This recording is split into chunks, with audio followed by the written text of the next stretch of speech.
ఆంధ్రప్రదేశ్లో red book రాజ్యాంగం నిస్సిగ్గుగా అమలవుతోంది. కూటమి ప్రభుత్వాన్ని ప్రశ్నించే వారిని టార్గెట్ చేసుకుని మరీ వేధిస్తున్నారు. ముఖ్యంగా వైఎస్ జగన్ వస్తున్న ప్రజాదరణను చూసి తట్టుకోలేకపోతున్నారు కూటమి ప్రభుత్వ నేతలు. వైఎస్ఆర్సీపీ కార్యకర్తలపై అక్రమ కేసులు పెట్టి వేధింపులకు దిగుతున్నారు. చివరకు వైఎస్ జగన్ పుట్టినరోజును వేడుకలా చేసుకున్న కార్యకర్తలను వదలలేదు. పోలీసులు సైతం రెచ్చిపోతున్నారు. కూటమి పెద్దలు అలా ఆదేశించడం, పోలీసులు ఇలా చట్టాన్ని చేతుల్లోకి తీసుకుంటున్నారు. తామేం చేస్తున్నామో కూడా మరిచిపోతున్న కొందరు పోలీసులు వైఎస్ఆర్సీపీ వాళ్ళు బైక్ ర్యాలీ తీసినా, చివరకు కేక్లు కట్ చేసినా అరెస్టులు చేస్తున్నారు. జంతు బలి చేశారంటూ పలువురు కార్యకర్తలపై కేసులు పెట్టడమే కాకుండా వారిని అమానుషంగా రోడ్డుపై నడిపించుకుంటూ వెళ్లి అదేదో గొప్ప పనిగా ప్రచారం చేసుకునే దుస్థితికి పోలీస్ శాఖ చేరటం అంటే రాజ్యాంగం అంటే లెక్క లేదని రుజువు చేసుకున్నారు. ఆంధ్రప్రదేశ్ ముఖ్యమంత్రి చంద్రబాబు నాయుడు ప్రభుత్వం కేవలం హిపోక్రసీపై అంటే కపటత్వంపై ఆధారపడి పనిచేస్తోందన్న సంగతి పదే పదే రుజువవుతోంది. మంత్రులే ఫేక్ వీడియో ప్రదర్శించే దుస్థితిలో ఉంటే, ప్రభుత్వంలో పెట్రోలింగ్ వాహనాలు లేవని డీజీపీ అంటుంటే, ఈ ప్రభుత్వం ఎంత అధ్వానంగా ఉందో చెప్పకనే చెప్పినట్లవుతోంది కదా.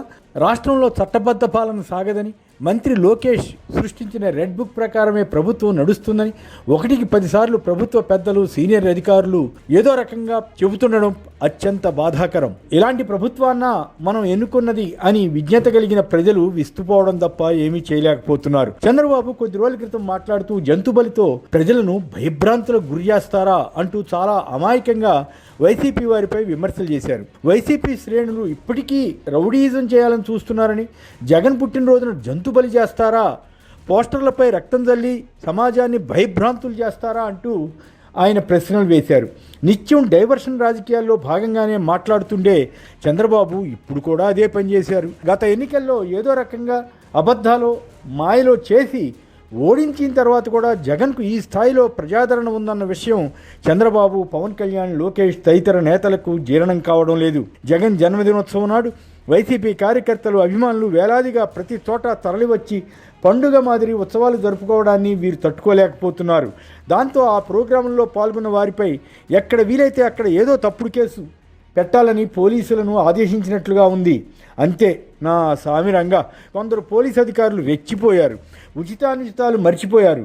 వైసీపీ వారు బైకుల ర్యాలీ తీసినా కేసులు పెట్టారు. కత్తితో కేక్ కట్ చేసినా అరెస్టులు చేశారు. పొట్టేళ్లను జాతరలో మాదిరి నరికారంటూ పలువురు కార్యకర్తలపై కేసులు పెట్టడమే కాకుండా వారిని అమానుషంగా రోడ్డుపై నడిపించుకుంటూ వెళ్ళి అదేదో గొప్ప పనిగా ప్రచారం చేసుకునే దుస్థితికి పోలీస్ శాఖ చేరడం అంటే రాజ్యాంగం అంటే లెక్కలేదని రుజువైనట్లే కదా. నిజమే, ఎవరు చట్టోల్లంఘన చేసినా తప్పే, కేసులు పెట్టవచ్చు. అలా కాకుండా కేవలం వైఎస్ఆర్ కాంగ్రెస్ వారిపైనే కేసులు పెడతామని, టీడీపీ లేదా జనసేనకు చెందిన వారు ఎలాంటి తప్పులు చేసినా, ఎంత తీవ్రమైన వ్యాఖ్యలు చేసినా పట్టించుకోబోమని పోలీసులు బాహాటంగా చెబుతున్నట్లుగా వ్యవహరిస్తే ఏమి చేయాలి? నీతులు చెప్పే చంద్రబాబు ఏమని ఆదేశాలు ఇవ్వాలి?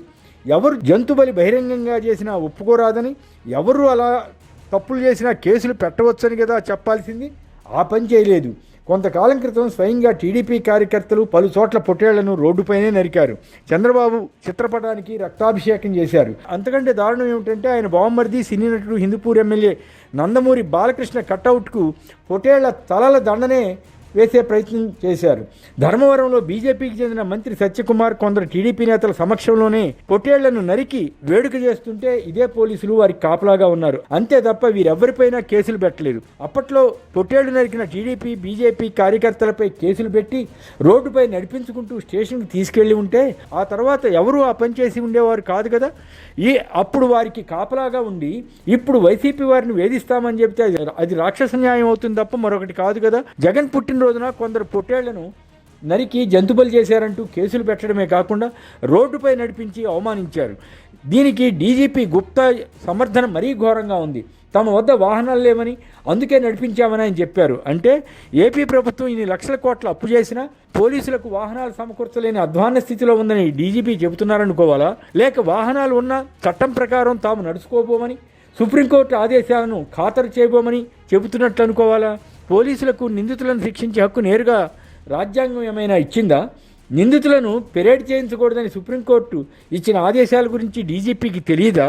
డీజీపీనే ఇలా మాట్లాడితే కింది స్థాయి పోలీసులకు ఏం సంకేతం ఇస్తున్నట్లు? ప్రభుత్వ పరంగా దాదాపు అన్ని రంగాల్లో వైఫల్యం చెందిన నేపథ్యంలో పోలీసులే కూటమి పెద్దలకు దిక్కైనట్లుగా ఉంది.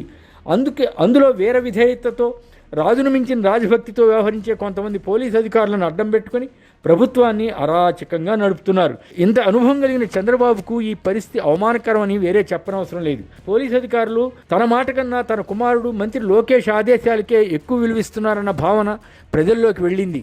ఇది చంద్రబాబుకు ఏ పార్టీ ప్రతిష్టో ఆయనే ఆలోచించుకోవాలి. కూటమి అధికారంలోకి వచ్చాక ఎంతమంది వైసీపీ కార్యకర్తలపై దాడులు జరిగాయి? వారు ఫిర్యాదు చేసిన పోలీసులు పట్టించుకోవడం లేదే. పైగా బాధితులపైనే అనేక చోట్ల తప్పుడు కేసులు పెడుతూ అరెస్టులు చేస్తూ బెదిరిస్తున్నారన్న విమర్శలు వస్తున్నాయి కదా. వినుకొండలో వైసీపీ కార్యకర్త రషీద్ అనే యువకుడిని టీడీపీ వారే నడి రోడ్డుపై నరికి చంపారే. కనీసం ప్రభుత్వం ఆ ఘటనను ఖండించిందా? రెడ్ బుక్ అరాచకాలకు సామాన్యులు కూడా బలవుతున్నారు. పల్నాడు సీఐ బెదిరింపులు భరించలేక ఓ ఆర్యవైశ్య మహిళ పోలీస్ స్టేషన్లోనే ఆత్మహత్యాయత్నం చేసింది. ఇది మహిళలను కూటమి ప్రభుత్వం గౌరవిస్తున్న తీరా? పొదిల్లో ఒక వ్యాపారిపై పోలీసులు దాడి చేసి కొట్టడంపై ఆర్యవైశ్య సంఘం వారు పెద్ద ఎత్తున ర్యాలీ తీశారు. కదిరి వద్ద ఒక గర్భిణీపై వైసీపీ కార్యకర్త ఒకరు కాళ్లతో దాడి చేశారంటూ స్వయంగా హోంమంత్రి ఒక ఫేక్ వీడియోను ప్రదర్శించారట. ఈ విషయం సోషల్ మీడియాలో ప్రముఖంగా వచ్చింది. అలా ఫేక్ వీడియోను ప్రదర్శించడం పద్ధతేనా? ఆ వార్తను ప్రభుత్వం ఖండించలేకపోయింది. తేరా చూస్తే అతను జనసేన కార్యకర్తని ఆ పార్టీ నాయకుడు చెప్పినా, అతని సోదరి ఆ విషయం తెలిపినా హోంమంత్రి మాత్రం అదే అసత్యాన్ని వల్లవేసే ప్రయత్నం చేశారు. ఆ వ్యక్తిని పోలీసులు హింసించి నడిరోడ్డుపై నడిపించారు. ఒకవైపు ఫేక్ వీడియోలు, మరోవైపు ఫేక్ ఆరోపణలు, ఇంకోవైపు కక్షపూరితంగా ఏకపక్షంగా వైసీపీ వారిపై కేసులు, అరెస్టులు. ఇవన్నీ ఈ ప్రభుత్వం ఇంత నీచంగా పనిచేస్తోందా అన్న విమర్శకు ఆస్కారం ఇవ్వడం లేదా? ఇలాంటి దుష్ట చర్యలను ఉన్మాదం అంటారన్న సంగతి ప్రభుత్వ పెద్దలు గుర్తించాలి. వైసీపీ వారిని ఎంత వేధిస్తే వారు అంతగా రాటుదేలుతున్నారన్న విషయం కూడా ప్రజలకు అర్థమవుతోంది. కేవలం తమ వైఫల్యాలను కప్పిపుచ్చుకోవడానికి చంద్రబాబు ప్రభుత్వం చేస్తున్న ఈ అకృత్యాలకు ఎప్పుడో అప్పుడు చెక్ పడకుండా ఉంటుందా?